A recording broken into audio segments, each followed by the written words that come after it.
இயேசு கிறிஸ்துவின் இனிய நாமத்தில் உங்களுக்கு என் வாழ்த்துக்களை தெரிவித்துக் கொள்கிறேன். ஒரு வார்த்தை சொன்னால் போதுமே சேனலின் 102வது செய்திக்கு உங்களை வரவேற்கிறேன். பிரியமானவர்களே, ஒவ்வொரு மனிதனும் கண்டிப்பாக தெரிந்து கொள்ள வேண்டிய மிக முக்கியமான ஆவிக்குரிய ஆன்மீக காரியங்களை இந்த யூடியூப் சேனலில் பார்த்து கொண்டிருக்கிறோம். அவற்றில் கடவுள் தம் மக்களுக்கு வாக்களித்த நல்ல தேசமாகிய கானான் தேசமும் உள்ளடங்கும். கடந்த 20 செய்திகளின் மூலமாக கானான் தேசத்தின் நன்மைகளையும் வளங்களையும் மற்றும் கானான் தேசத்திற்குள் நுழைவதற்கான நிபந்தனைகள் சிலவற்றையும் பார்த்தோம்.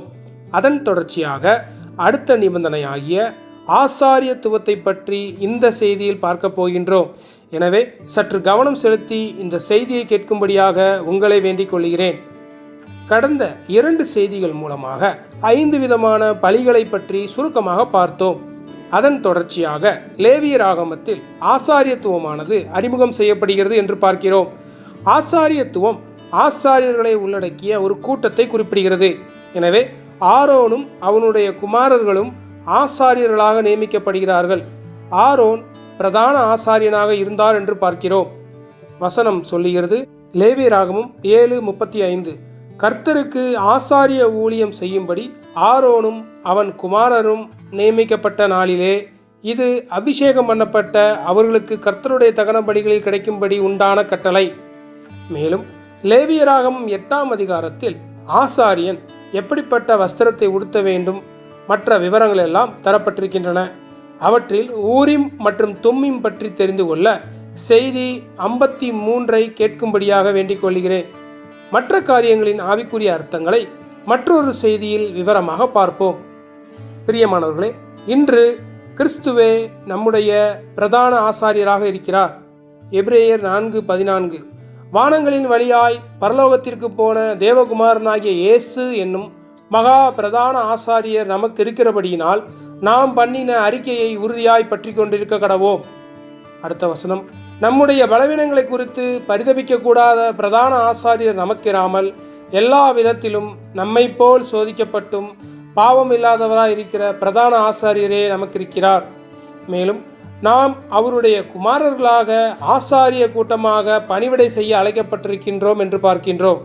வசனம் சொல்கிறது, 1 பேதுரு 2:5, ஜீவனுள்ள கற்களைப் போல ஆவிக்கேற்ற மாளிகையாகவும் இயேசு கிறிஸ்து மூலமாய் தேவனுக்கு பிரியமான ஆவிக்கேற்ற பலிகளை செலுத்தும்படிக்கு பரிசுத்த ஆசாரிய கூட்டமாகவும் கட்டப்பட்டு வருகிறீர்கள். ரோமர் 15:15.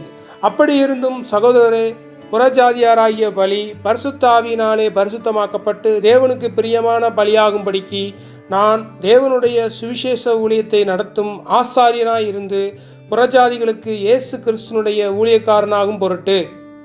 சகோதர சகோதரிகளே, ஆசாரியத்துவம் கானான் தேசத்தின் அனுபவங்களில் சற்று கூடுதலான தலை சிறந்த அனுபவமாகும்.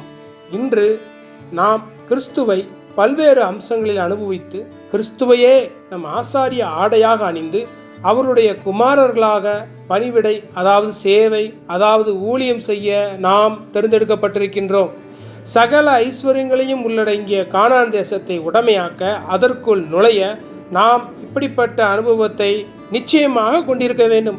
தனிப்பட்ட முறையில் நான் கிறிஸ்துவை புசிக்கின்றேன், குடிக்கின்றேன், நான் உண்டு என் வேலை உண்டு என்றும் ஒரு பரிசுத்தமான வாழ்க்கையை வாழ்கிறேன் என்றும் நினைத்து எனவே நான் கானான் தேசத்திற்கு நுழைந்துவிட முடியும் என்று யாரும் ஒருபோதும் கனவு காணாதீர்கள்.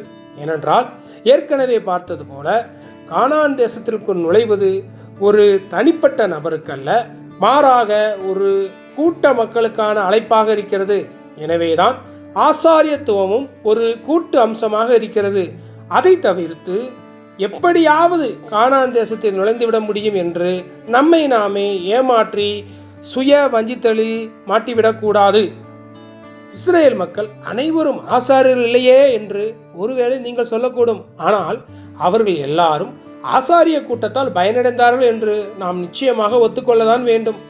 எப்படி அவர்களிடம் ஒரு ஆசாரிய கூட்டம் இருந்ததோ அதுபோல இன்று நம்மத்தியிலும் ஆசாரிய கூட்டம் இருக்க வேண்டும்.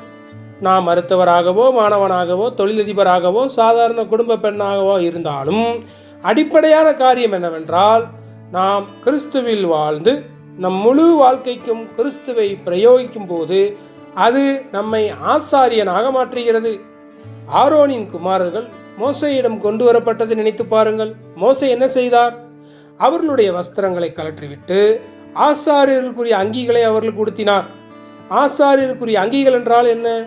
கிறிஸ்துவை வெளியரங்கமாக்குவதே ஆசாரியத்துவ உடையாக இருக்கிறது.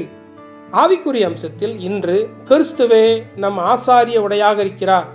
ஆம், அன்று ஆசாரியர்கள் எதை உண்டார்களோ அதுவும் கிறிஸ்துவை அடையாளப்படுத்துகிறது. அன்று ஆசாரியர்கள் எதை உடுத்தினார்களோ அதுவும் கிறிஸ்துவை அடையாளப்படுத்துகிறது. எனவே நாம் எங்கே இருந்தாலும் என்ன செய்தாலும் கிறிஸ்துவை உண்டு, கிறிஸ்துவை உடையாய் அணிந்து அந்த வேலையை செய்யும் போது நம்மிடத்திலிருந்து ஆசாரியத்துவம் வெளிப்படுத்தப்படுகிறது என்பதை ஒருபோதும் மறந்துவிடக்கூடாது. ஆசாரியர் என்பவர் மனிதர்களை கடவுளிடமும் கடவுளை மனிதனிடமும் கொண்டு செல்லக்கூடிய, இணைக்கக்கூடிய பாலமாக இருக்கிறார்.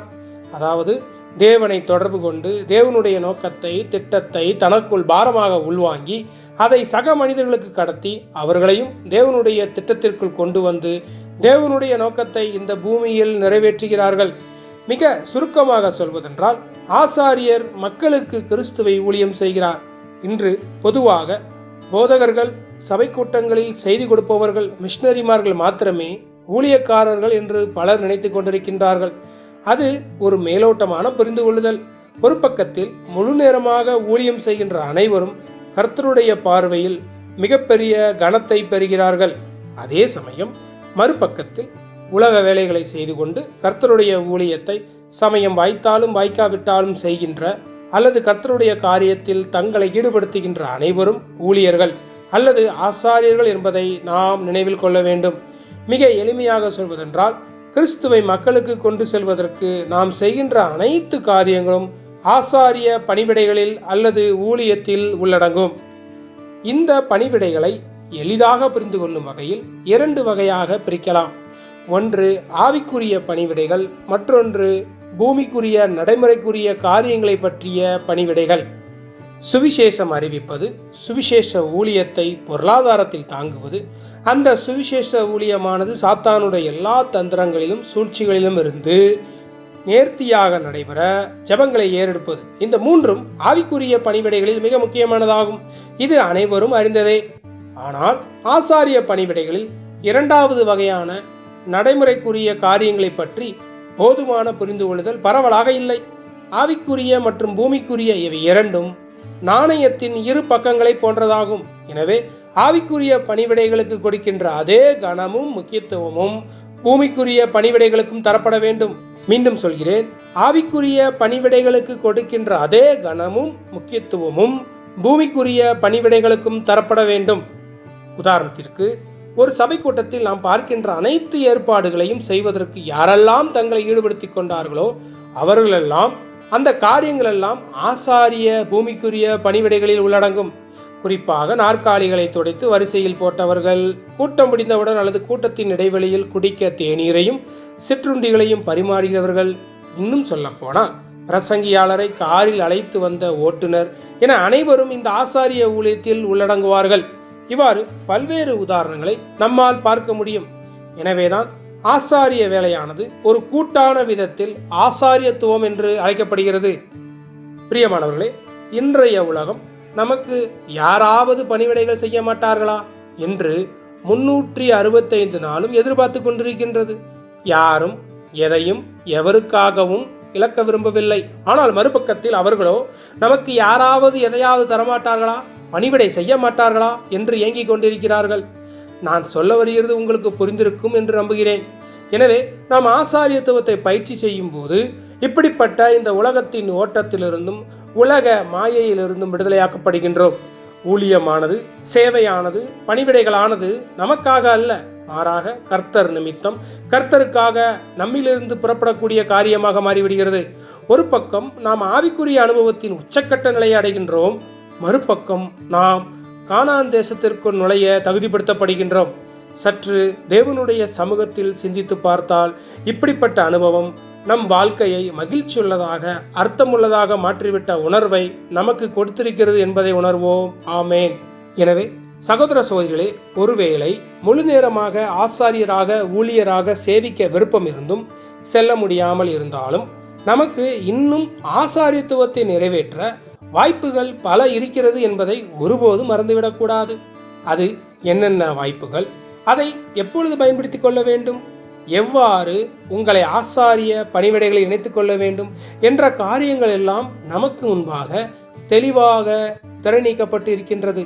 எனவே நாம் என்ன செய்தால், எப்படி செய்தால், எங்கே செய்தால், எப்பொழுது செய்தால் கிறிஸ்துவை மக்களிடமும் மக்களை கிறிஸ்துவிடமும் கொண்டு செல்ல முடியும் என்பதை தீவிரமாக ஆராய்ந்து அந்த வாய்ப்புகளை பயன்படுத்தவும், ஆவிக்குரிய பணிவிடைகளோ பூமிக்குரிய பணிவிடைகளோ என்று ஏதாவது ஒன்றில் நம்மை ஈடுபடுத்தி அழைக்கப்பட்ட அழைப்பிற்கு பாத்திரராக மெய்யான ஆசாரியனாக மட்டுமல்ல, சக ஆசாரிய விசுவாசிகளோடு கட்டப்பட்டு ஒரு மாபெரும் ஆசாரிய கூட்டமாய் ஆசாரியத்துவத்தின் வெளிப்பாடாய் மாறுவோம். இறுதியாக சகோதர சகோதரிகளே, கர்த்தர் தாமே இன்று கேட்ட இந்த செய்தியின்படி கானான் தேசத்திற்குள் நுழைய, அதை உடமையாக்க பல நிபந்தனைகளில் ஒன்றாகிய ஆசாரியத்துவத்தை நாம் கொண்டிருக்க நம்மை ஒவ்வொரு நாளும் ஆயத்தப்படுத்துவாராக, வழிநடத்துவாராக. எல்லா புகழும் துதியும் கனமும் திரியேக தேவனுக்கே. ஆமேன்.